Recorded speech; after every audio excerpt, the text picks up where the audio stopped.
Assalamualaikum warahmatullahi wabarakatuh. Selamat sejahtera. Terima kasih kepada anda semua yang sekali lagi sudi singgah di YouTube channel Bedah Gusti, sebuah channel yang akan membedah pelbagai kisah kontroversi juga bintang-bintang Gusti kegemaran dan kegeraman anda. Seperti biasa, sebelum bermula, tolong like, subscribe dan share dulu supaya setiap kali ada episod baru dikeudarakan di channel ini, anda tidak akan terlepas untuk mengikutinya. Minggu ini kita nak bercerita tentang seorang lagi bintang Gusti yang boleh dikatakan telah menjadi legenda di dalam industri ini. Seorang bintang Gusti African American yang paling terampil pernah ada dalam sejarah Gusti profesional. Siapakah individu yang nak kita bedah pada minggu ini? Tak lain dan tak bukan 5-time WCW champion Booker T. Jom kita membedah kisah Booker T.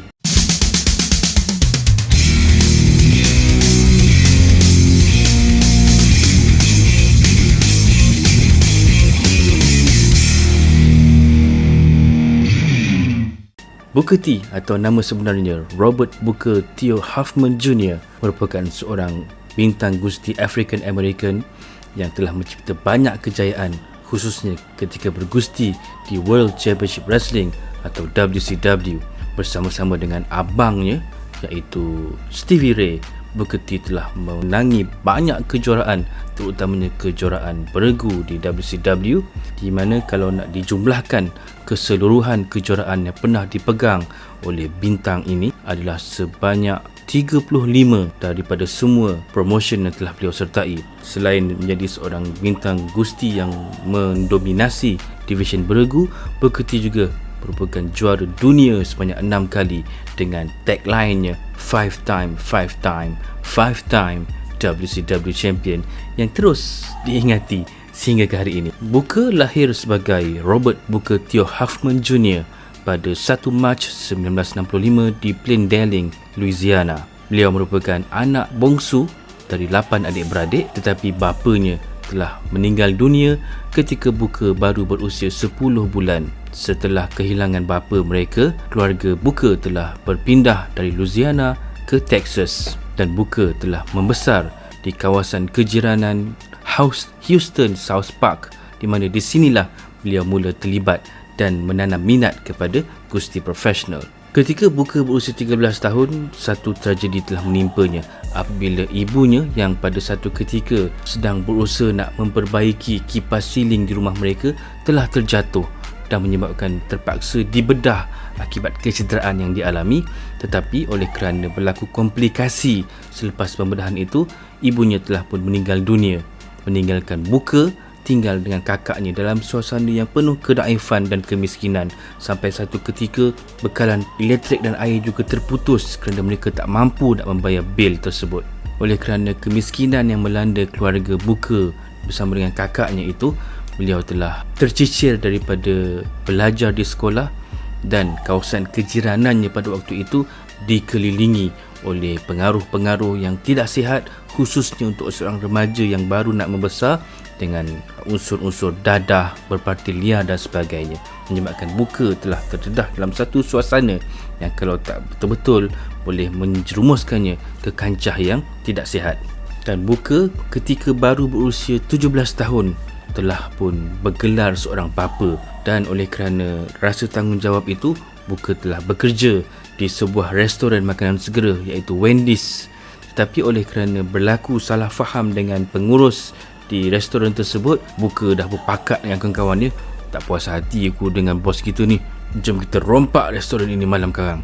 Dan akhirnya mereka berjaya merompak hasil jualan di restoran tersebut. Oleh kerana mereka dah mula rasa seronok dengan hasil rompakan yang mereka dapat itu daripada satu restoran, mereka juga turut sama melebar luaskan lagi empayar mereka dengan merompak beberapa lagi restoran yang ada di kawasan kejiranan mereka pada waktu itu.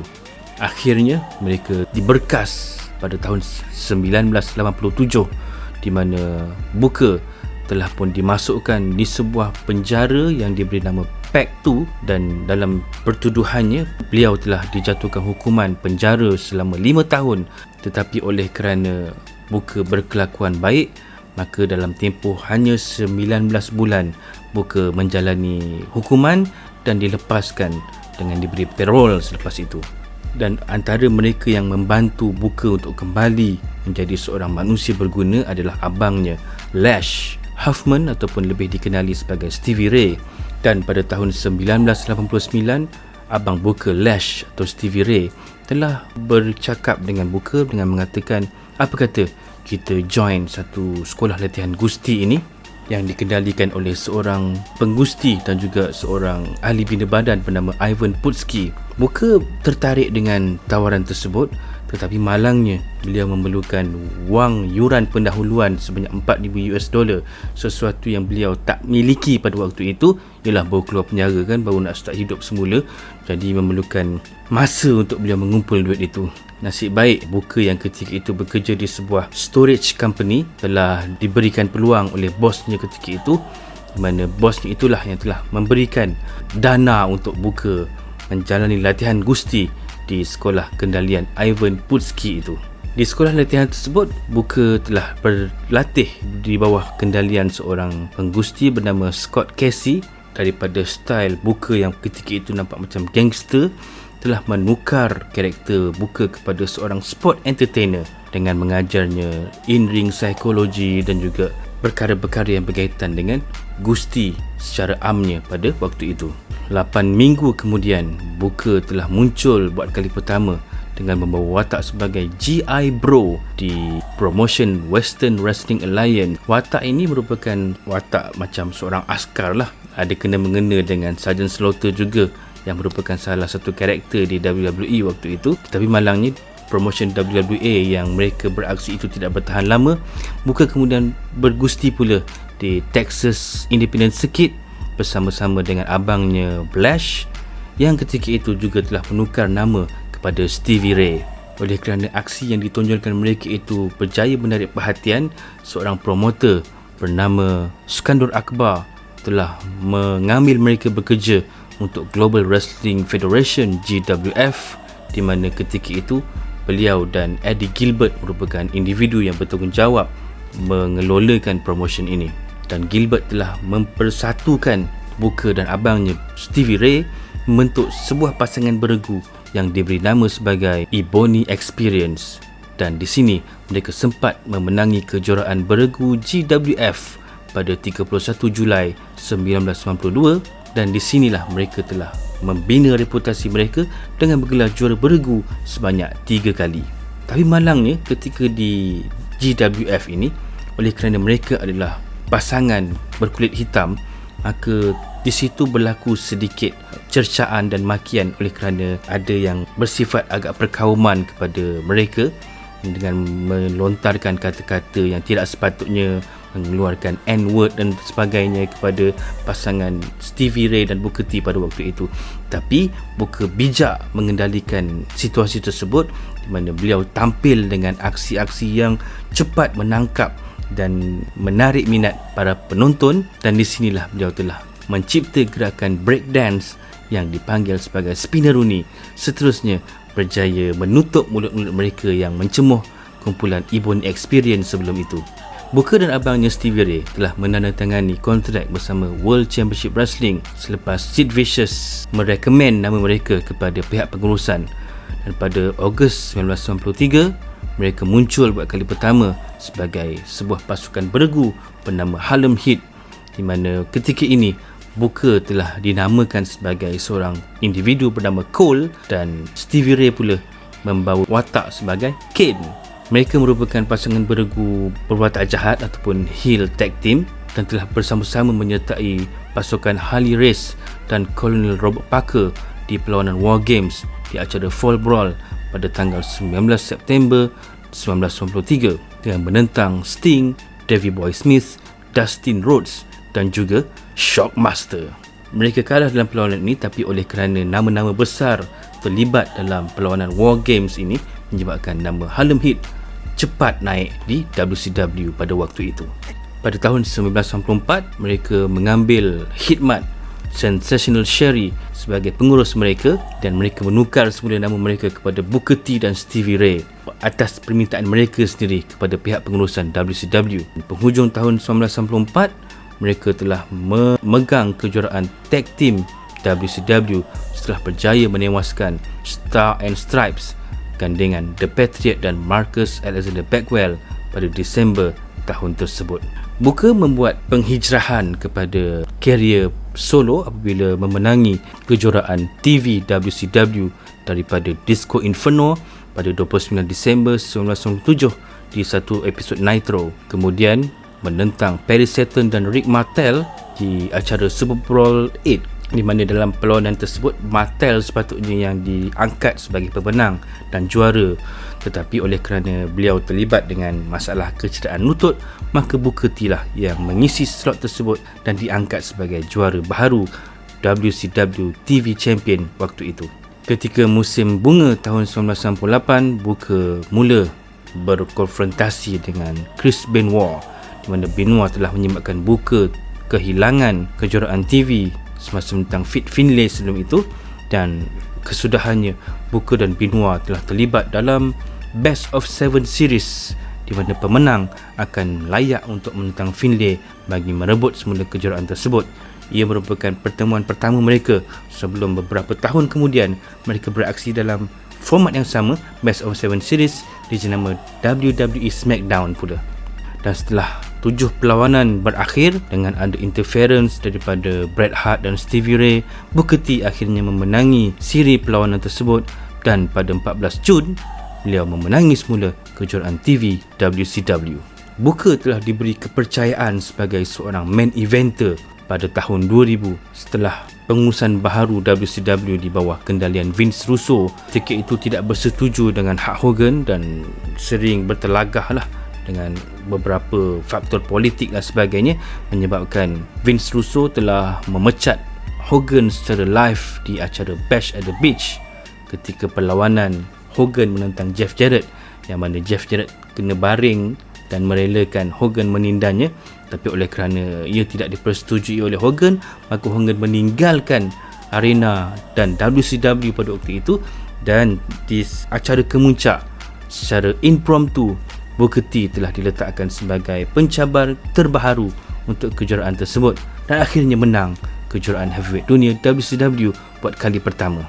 Dan ia seterusnya mencipta rekod sebagai bintang African American kedua memenangi kejuaraan tertinggi di WCW itu selepas Ron Simmons memenanginya pada tahun 1992. Dan sepanjang bergelar juara ini, Booker banyak terlibat dan berjaya mengenepikan cabaran daripada beberapa bintang main eventer lain di WCW seperti Kevin Nash, Jeff Jarrett dan juga Scott Steiner. Menurut seorang penganalisis sukan, Michael Landsberg, Booker pada waktu itu oleh kerana statusnya sebagai main eventer dan dianggap sebagai People's Champion versi WCW, beliau hampir-hampir nak ditawarkan gaji dengan lebih $1 juta setahun, di mana ketika di WCW sahaja beliau telah memenangi total 21 kejuaraan, menjadikan beliau sebagai penggusti paling decorated dalam sejarah WCW. Dan Booker lah merupakan bintang ataupun juara terakhir di WCW sehinggalah WCW dibeli oleh WWE pada Mac tahun 2001. Bukan sekadar juara heavyweight dunia, malah juga bergelar juara Amerika Syarikat dengan menewaskan Scott Steiner dalam Nitro terakhir pada Mac 2001 itu. Selepas WCW dibeli oleh WWE, Booker T telah membuat kemunculan sulung di syarikat Vince McMahon itu di acara King of the Ring 2001 dengan menyerang juara WWE ketika itu iaitu Stone Cold Steve Austin. Dan selepas itu beliau menjadi seorang penggusti jahat dengan menyertai pasukan Alliance WCW/ECW menentang pakatan WWF waktu itu dalam storyline Invasion. Booker T terus memegang kejuaraan heavyweight dunia WCW sehinggalah ke acara SummerSlam pada tahun 2001, di mana ketika ini beliau telah berkonfrontasi dengan The Rock yang baru sahaja membuat kemunculan semula selepas tewas kepada Steve Austin di acara WrestleMania beberapa bulan sebelum itu, di mana ketika inilah berlakunya satu pertelingkahan membabitkan dua People's Champion. The Rock adalah People's Champion di WWE dan Booker T pula adalah People's Champion di WCW. Tapi of course lah, oleh kerana perlawanan ini berlangsung di WWE, sudah tentulah peminat akan memihak kepada The Rock dan menganggap Booker T adalah geng jahat dan tidak disokong dalam pertembungan di acara kemuncak SummerSlam itu, dan akhirnya Booker T tewas dan terlepas kejuaraan dunia WCW kepada The Rock. Samanya mereka itu sampaikan finishing moves pun lebih kurang, di mana The Rock dengan bantingan berpaut rock bottomnya dan Booker T pula dengan bookendnya. Dan di acara Survivor Series yang menyaksikan pertembungan terakhir tim Alliance dan tim WWF, Booker T telah disingkirkan oleh The Rock dan akhirnya oleh kerana tewas, Pakatan Alliance telah dibubarkan. Selepas Alliance terbubar, masing-masing membawa haluan sendiri dan Booker T juga tidak terkecuali, di mana beliau terus menjadi seorang pengurusi berwatak jahat, berkonfrontasi dengan Steve Austin yang ketika itu dah mula menjadi watak baik semula. Selepas Booker T menyebabkan Austin tewas kepada Chris Jericho untuk perlawanan merebut kejuaraan Undisputed WWE di acara Vengeance, Austin telah menyerang Booker dan membalas dendam. Dapat kita lihat insiden kena belasah di pasar raya, di dewan orang ramai, termasuk juga di gereja, sampai susu melempah atas badan Booker. Daripada satu situasi yang membuatkan kita geram, jadi kelakar pula pada waktu itu, menyaksikan Booker kena lauk dengan Steve Austin. Acara WrestleMania X8 pada tahun 2002 merupakan penampilan WrestleMania pertama Booker T, di mana ketika ini beliau telah menentang Edge. Dan selepas itu berlaku brand extension, pemecahan jenama di antara Raw dan SmackDown. Booker T telah didraftkan ke jenama Raw. Di acara Insurrection beberapa minggu kemudian, Booker sempat bergelar juara hardcore WWE sebanyak 2 kali dengan menewaskan Steve Richards dan tewas kepada Crash Holly beberapa saat kemudian. Bayangkan, daripada seorang bekas juara WCW tapi masuk WWE, terpaksa bermula semula daripada bawah. Itulah sebuah hakikat yang sukar diterima oleh legenda-legenda di WCW, terutamanya Sting, apabila melihat Booker diperlakukan sedemikian. Selepas itu, Booker T mula terlibat dengan Goldust, di mana Goldust sering approach Booker untuk menjadi rakan rengkunya, dan dalam masa yang sama NWO di WWE pula ketika itu baru nak bermula semula selepas Hulk Hogan meninggalkan NWO. Pasca perlawanannya dengan The Rock, jadi Kevin Nash dan Scott Hall telah rekrut beberapa ahli baru, termasuklah Booker T. Tapi tak lama selepas Booker T menyertai gagasan ini, beliau telah ditendang dan di-switchin music oleh Shawn Michaels yang juga ketika itu merupakan anggota NWO. Dan selepas disingkirkan dari NWO, Booker telah bertukar watak menjadi seorang pengurusi berwatak baik dan telah bergandengan bersama dengan Goldust untuk menentang kebebrokan NWO. Jadi sepanjang tahun 2002 itu, Booker bergandengan bersama Goldust dan seringlah kita lihat beberapa babak yang lucu antara Goldust dan Booker T. Ada sampai jadi Darth Vader lah dan sebagainya. Tapi dalam kelakar-kelakar itu pun akhirnya mereka sempat memenangi kejuaraan dunia di acara Armageddon dalam perlawanan Tag Team Elimination dengan menewaskan pasangan Christian dan Chris Jericho, Lance Storm dan William Regal dan juga The Dudley Boyz. Pada permulaan tahun 2003, populariti Booker T mula naik di WWE dan beliau telah terlibat dalam usaha untuk mengejar semula kejuaraan heavyweight dunia yang pernah dimenanginya sebelum itu. Dan pada Februari tahun 2003, beliau telah berjaya menyingkirkan The Rock dalam perlawanan Battle Royale untuk menjadi pencabar utama kejuaraan heavyweight dunia di acara WrestleMania 19. Dalam menuju ke WrestleMania inilah, Booker T telah dijadualkan untuk bertemu dengan penyandang juara ketika itu, iaitu Triple H. Beberapa minggu sebelum perlawanan mereka di WrestleMania, terdapat beberapa promo di antara Booker T dan Triple H telah berlangsung, di mana ketika inilah Triple H telah merendah-rendahkan kerjaya dan kejayaan Booker T ketika di WCW dengan mengatakan kejuaraan WCW dulu ni tak ada prestige lah, ialah dipegang oleh beberapa individu yang bukan ahli gusti macam Vince Russo, David Arquette, dan Triple H juga menggelarkan WCW ini sebagai joke, lawak jenaka, walaupun ketika itu kejuaraan yang sedang dipegang itu adalah kejuaraan asal yang dibawa dari WCW. Triple H juga telah berkata bahawa orang-orang yang macam Booker T ni tak layak pun nak jadi juara di WWE, dan sempat mengeluarkan beberapa statement yang agak berunsur rasis dengan menyelar peribadi dan penampilan Booker T, gaya rambut dan sebagainya. Dan pertembungan mereka di acara WrestleMania 19 itu menyaksikan Booker tewas kepada Triple H. Setelah misinya untuk bergelar juara dunia itu gagal, Booker T beralih arah pula dengan menyasarkan kepada kejuaraan antara benua. Ketika inilah beliau mula berkonfrontasi dengan Christian, dan setelah beberapa kali terlibat dalam perlawanan antara mereka, Booker berjaya menewaskan Christian dan dinobatkan sebagai juara antara benua baharu pada 7 Julai 2003 di sebuah acara Raw. Pada 23 Mac 2004, Booker telah ditukar ganti bersama dengan Dudley Boyz ke jenama SmackDown untuk exchange dengan Triple H, di mana Triple H itu dikatakan tak nak bekerja di SmackDown lah, hanya nak stay di Raw.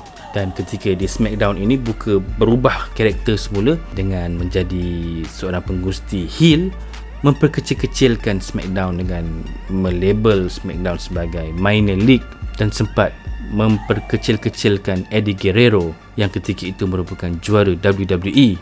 Pada tahun 2006, Booker telah menyertai kejohanan King of the Ring di SmackDown, berjaya mara ke peringkat akhir dan dipertemukan dengan Bobby Lashley di perlawanan akhir, menyaksikan Booker berjaya menewaskan Lashley dan diberikan tahta sebagai King of the Ring pada hari itu.